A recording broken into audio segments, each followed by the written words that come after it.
વિદ્યાર્થી મિત્રો, હું ભાવેશ દવે સ્વાગત કરું છું આપ સૌનું ધોરણ 9 કે 10 ના સંસ્કૃત વિષયની અંદર. આજે આપણે ભણીશું અનુસ્વાર સંધિ. આ સંધિ તમારા 9મા અને 10મા બંને ધોરણમાં આવે છે. 9મા અને 10મા એક પ્રશ્ન આવે છે કે નીચે આપેલા ગદ્યખંડમાં રેખાંકિત કરેલા શબ્દો સુધારીને ફરી લખો. તો ત્યાં આપણે અનુસ્વાર સંધિનો ઉપયોગ વધારે પડતો થાય છે.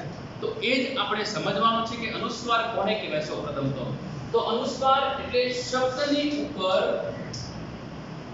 અક્ષરની ઉપર બિંદુ રૂપે રહે છે.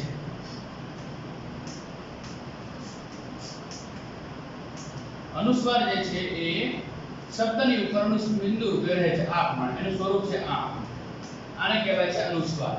બરાબર મિત્રો, આ જ અનુસ્વાર ક્યારેક અડધો મ બને, ક્યારેક અડધો ન બને, ક્યારેક અડધો ન બને, ક્યારેક ઈય બને. તો આ કયા પ્રમાણે બને, કયા આધારે બને છે, એ આપણે આજના લેક્ચરમાં ભણીશું. બરાબર મિત્રો, તો સૌપ્રથમ તો આપણને એક ખ્યાલ હોવો જોઈએ કે 5 વર્ગો ક ચ ટ ત પ આ 5 વર્ગ છે. એ 5 વર્ગોને હું અહીં લખીશ. સૌપ્રથમ તો ક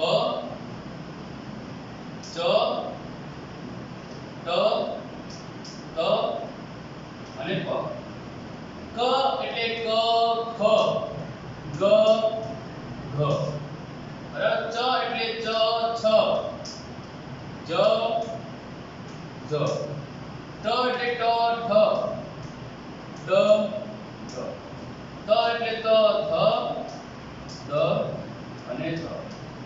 ને પ એટલે ખ બ અને પ. હવે બધા છેલ્લા અક્ષર તમે વિચારો તો કે મેં છેલ્લા અક્ષર નથી લખ્યા. એનું કારણ એ છે મિત્રો કે બધો જ જે છે ને આ અનુસ્વાર સંધિ જે છે એ છેલ્લા અક્ષરના આધારે ચાલે છે. એને કહેવાય છે અનુનાસિક વર્ણો. શું કહેવાય છે મિત્રો? અનુનાસિક વર્ણો. અનુનાસિક વર્ણો છે ક ખ ગ ઘ. આ લાઈનમાં અનુનાસિક વર્ણ કયું છે? ઞ. આ ખાસ ધ્યાન રાખજો, ઞ છે. નાકમાંથી ગ ને તમે નાકમાંથી બોલશો એટલે આનું ઉચ્ચારણ થશે. ત્યારબાદ છ છ જ ઝ ય. તમે ય ને નાકમાંથી બોલશો તો આને કહેવાય છે ય. બરાબર મિત્રો.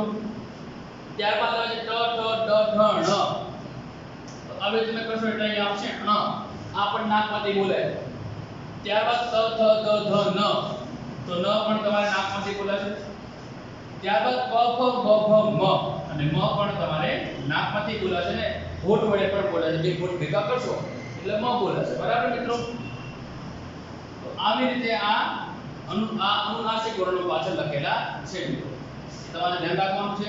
હવે આપણે આ ધ્યાન શા માટે રાખવાનું છે, તમને કેવા શબ્દો નીચે આપેલા હશે ફકરામાં એ આપણે સમજી લઈએ. બરાબર. સૌપ્રથમ તો અનુસ્વારના બે ગતિ હોય છે.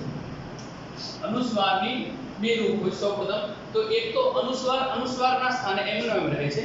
એક અનુસ્વારના સ્થાનમાં મ થાય છે અને એક અનુસ્વારના સ્થાનમાં આ બધા વર્ણો થાય છે. પહેલા આપણે આ સમજી લઈએ, પછી જે બીજા નિયમ જે છે એ આપણે સમજી લઈશું. બરાબર મિત્રો. તો સૌપ્રથમ તો આ કઈ રીતે પૂછાય? તો નીચે ફકરાની અંદર એવો શબ્દ આપેલો હોય જેમ કે પંકજ. પંકજ. બરાબર છે. તો આ શબ્દ સંસ્કૃતની દ્રષ્ટિએ સાચો કે ખોટો? બરાબર છે. તો તમને તો આ સાચો જ લાગશે. કેમ કે આપણે અત્યાર સુધી આ જ ભણ્યા છે એવું, હિન્દીમાં હોય કે ગુજરાતીમાં હોય. પણ સંસ્કૃતની દ્રષ્ટિએ આ લખ્યું છે એ ખોટું છે. કેમ કે સંસ્કૃતની અંદર અનુસ્વાર ન થાય. આવી રીતે સંસ્કૃતની અંદર થશે જે અક્ષરની ઉપર અનુસ્વાર છે એ અક્ષર પછી બીજો અક્ષર કયો છે? અનુસ્વાર જે અક્ષર ઉપર છે એ અક્ષર પછી બીજો અક્ષર છે ક. બરાબર મિત્રો.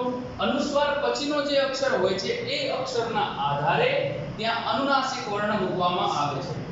જો અનુસ્વાર પછી ક ખ ગ ઘ હોય તો ત્યાં અનુસ્વારને કાઢી મૂકવાનો, અનુસ્વારને ત્યાં નીકળી જાય અને અનુસ્વાર પછી અહીંયા એ અનુનાસિક વર્ણ લખવાનો અડધો અને એની નીચે ક લખવાનો. જો સમજો, અનુસ્વાર નીચે ઉપરથી નીકળી જશે, અહીંયા લખાશે ંગ. બરાબર ને. અહીંયા હું લખીશ ક અને પછી લખાશે પંકજ. આવી રીતે પણ લખાય. તમને આવી રીતે ન ફાવે તો આમ પણ લખી શકો છો. આમ અડધો કરી અને આવી રીતે આ ધ્યાન રાખવાનું. તમે આવી રીતે પણ લખી શકો છો આ રીતે પણ લખી શકો, બંને સાચા છે. કેમ તમને આવી રીતે ના ફાવે તો કદાચ, પણ ધ્યાન રાખજો કે અહીંયા ક અડધો નથી, અહીંયા અડધો શું છે, ગ અડધો છે, બરાબર. તો અનુસ્વારના સ્થાનમાં ગ બની ગયો, ગ ની નીચે ક આવી ગયો. આવી જ રીતે જો અનુસ્વાર પછી ખ હોય, બરાબર, તો આપણે ત્યાં ખ મૂકવાનું, આ ખ મૂક્યો છે એના સ્થાનમાં ખ મૂકવાનું તો સમજો. જેમ કે શંખ,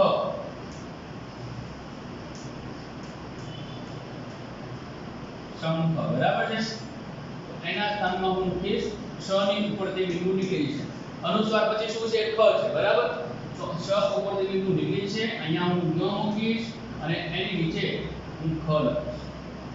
બરાબર મિત્રો, આવી રીતે પણ લખાય ને આ રીતે પણ લખી શકો તમે, ના ફાવે તો કદાચ. શંખ, આ બંને રીતે છે.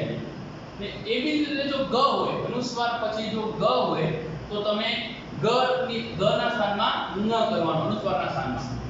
એક ધ્યાન રાખો ખાસ કે જે અક્ષરની ઉપર અનુસ્વાર છે એ અક્ષરને આપણે ધ્યાનમાં લેવાનો નથી.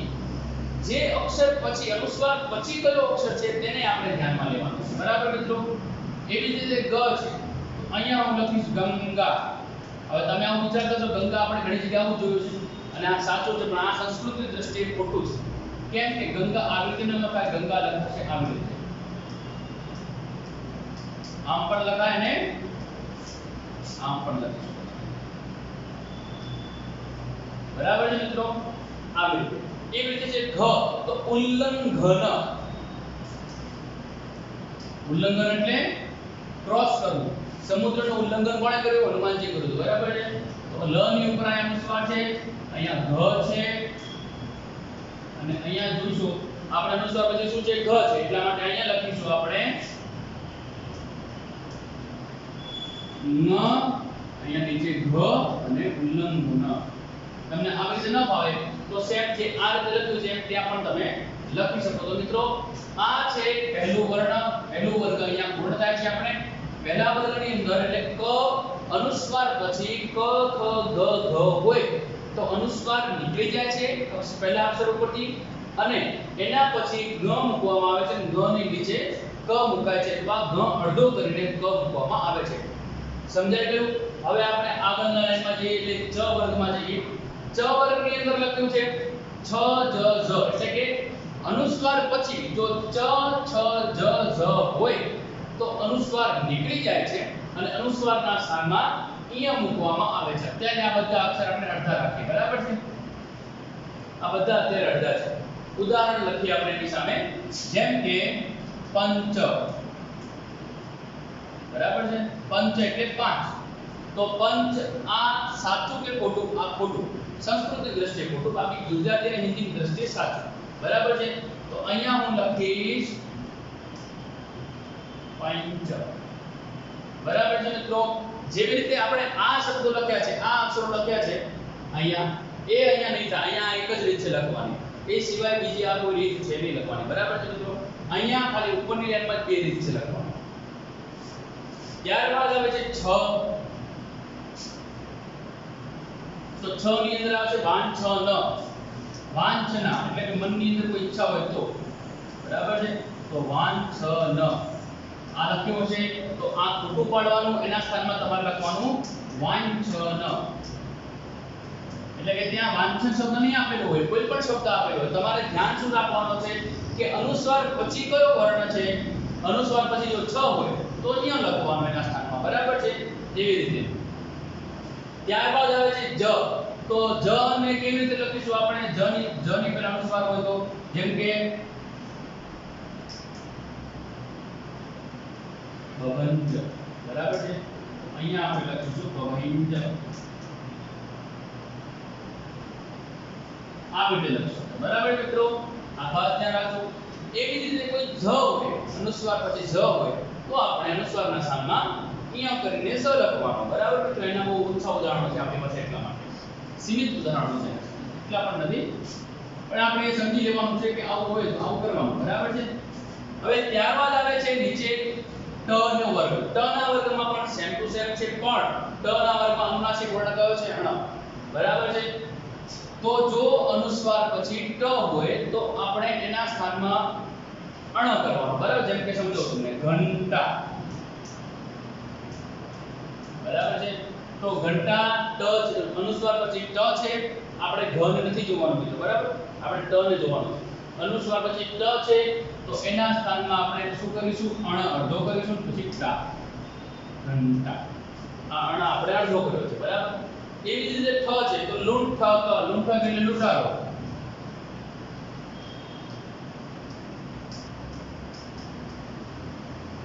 અહીંયા લખીશું આપણે લૂંઠક.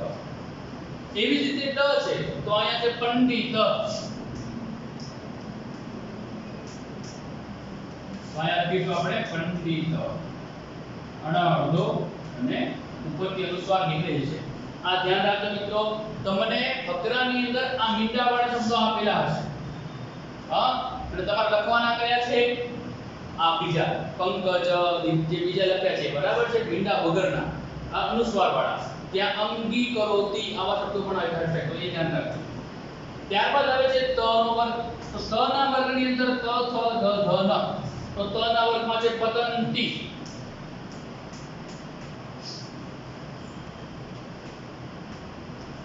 તો પતંતીના સ્થાનમાં લખીશું આપણે પતંતી લખીશું, પણ અહીંયા આમ છે હવે ન અડધો. સમજી લો મિત્રો કે અનુસ્વાર પછી ત છે. આ ત ને આપણે ધ્યાનમાંથી લેવાનો, કારણ કે અહીંયા ગમે તે અક્ષર હોઈ શકે ત ના સ્થાને, બરાબર છે? અનુસ્વાર પછી ત છે એટલા માટે અનુસ્વાર નીકળે છે, એના સ્થાન પર ન લખીશું તો પતંતી. ત્યારબાદ થાય છે થ, તો પંથ. પંથ એટલે શું થાય? રસ્તો, બરાબર છે? અહીંયા લખીશું પંથ આવી રીતે. ઉપરથી મીંડું નીકળે છે ને અહીંયા લખીશું આપણે ન અડધો. ત્યારબાદ છે દ, તો અહીંયા આવશે વંદન.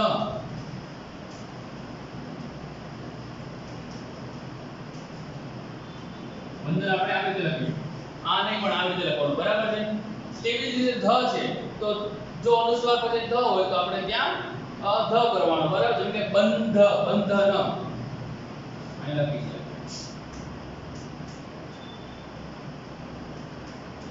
તો બંધનના સ્થાનમાં શું આવશે? ઉપરથી અનુસ્વાર નીકળી જાય એને લખીશું આપણે બંધન.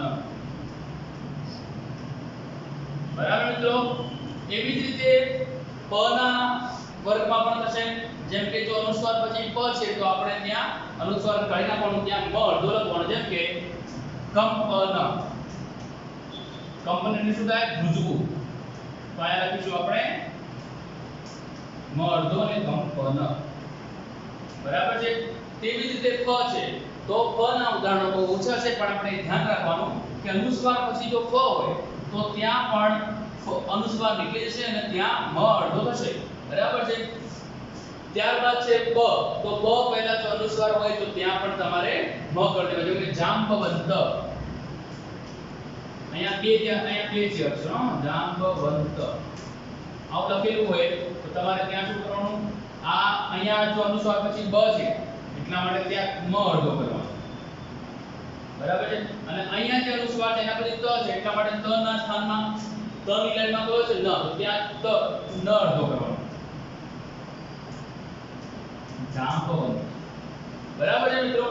એવી રીતે જો ભ હોય, હા, જૃંભણા, હા, તો ત્યાં આપણે અનુસ્વારના સ્થાનમાં મ કરવાનું, પછી ભ લખવાનું, બરાબર છે?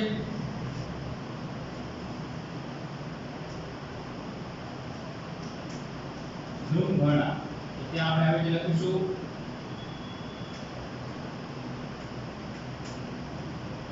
બરાબર મિત્રો? આ મ તો જૃંભણા આવી રીતે લખાશે. અને એવી જ રીતે આપણે આ બધા જ વર્ગોનું ધ્યાન રાખવાનું છે. જો અનુસ્વાર પછી ક ખ ગ ઘ હોય તો અનુસ્વારના સ્થાનમાં ગ કરી દેવાનો, અનુસ્વાર કાઢીને. જો અનુસ્વારના સ્થાનમાં ચ છ જ ઝ હોય તો અનુસ્વારના સ્થાનમાં આપણે ય લખવાનો. જો અનુસ્વાર પછી ટ ઠ ડ ઢ હોય તો એના સ્થાનમાં આપણે ણ લખવાનો. જો અનુસ્વાર પછી ત થ દ ધ હોય તો એના સ્થાન પર ન લખવાનો. જો અનુસ્વાર પછી પ ફ બ ભ હોય તો એના સ્થાનમાં આપણે મ લખવાનો છે. આ આપણે પહેલો જે નિયમ છે એ અહીંયા પૂર્ણ થાય છે. હવે આપણે એ જોઈશું કે અનુસ્વાર કઈ અમુક જગ્યાએ તમે જોયું હશે, જેમ કે પુસ્તકમ આવી રીતે પણ લખેલું હોય છે અને અમુક જગ્યાએ એવું પણ લખેલું હોય છે પુસ્તકમ. તો આ કોના આધારે આવું મ પાછળ લખેલું, તો એ કોના આધારે કયા નિયમના આધારે લખેલું છે એ આપણે હવે જોઈશું. તો મિત્રો હવે આપણે જોઈશું કે અનુસ્વાર કયા સ્થાનમાં અનુસ્વાર રહે છે ત્યારે મ બને છે. તો નિયમ એવો છે કંઈક કે જો અનુસ્વાર પછી અનુસ્વાર વાળા અક્ષર પછી, એટલે કે જે અક્ષર ઉપર અનુસ્વાર છે એ પછી કોઈ પણ સ્વર હોય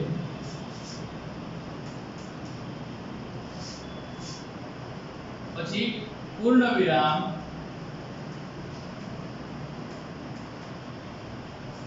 પછી અલ્પ વિરામ જેવા કોઈ પણ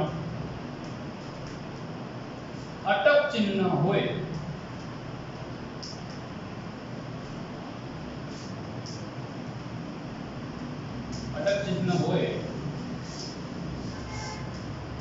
તો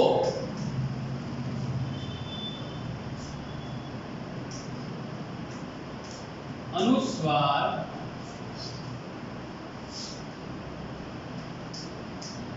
મ અડધો મ બરાબર છે ના રૂપમાં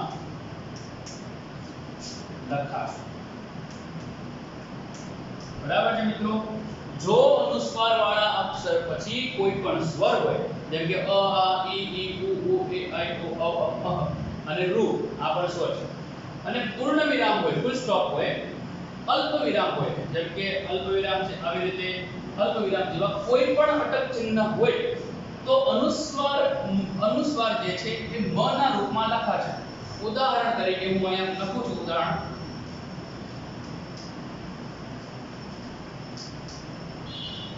રામઃ અયોવનમ રામઃ વનમ અગચ્છત. તો તમે જોયું મિત્રો અહીંયા અનુસ્વાર મ ની ઉપર અનુસ્વાર હતો, આ અનુસ્વાર આપણે કાઢીને મ લખ્યો. કેમ કે અહીંયા અનુસ્વાર પછી અ છે એટલા માટે કે રામ વનમાં ગયા હતા. તો એ જોઈ લીધું. હવે બીજું આપણે જોઈએ પૂર્ણ વિરામ પછી. બરાબર છે. તત્ર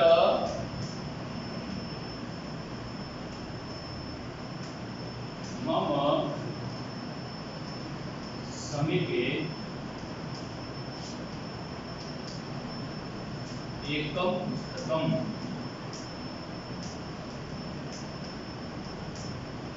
મારી પાસે એક પુસ્તક. બરાબર છે. તારી પાસે કેટલી પુસ્તક એવું કહી તો ત્યાં જો ફૂલ સ્ટોપ આવ્યો પૂર્ણ વિરામ એટલા માટે આપણે મ લખ્યો છે. બરાબર. ત્રીજું ઉદાહરણ જોઈએ આપણે પુસ્તકમ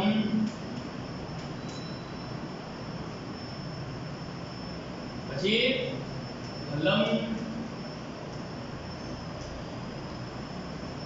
પછી પુસ્તકમ ફલમ સુધાખંડમ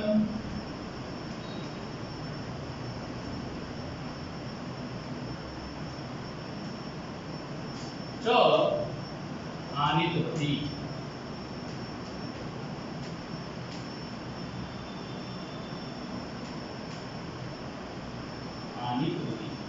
જો મિત્રો અહીંયા કે પુસ્તકમ અહીંયા તો વિરામ આવે છે કે પુસ્તક ફળ અને ચોક લઈને આવી. બરાબર છે. કોઈ પણ એક કન્યા. બરાબર છે.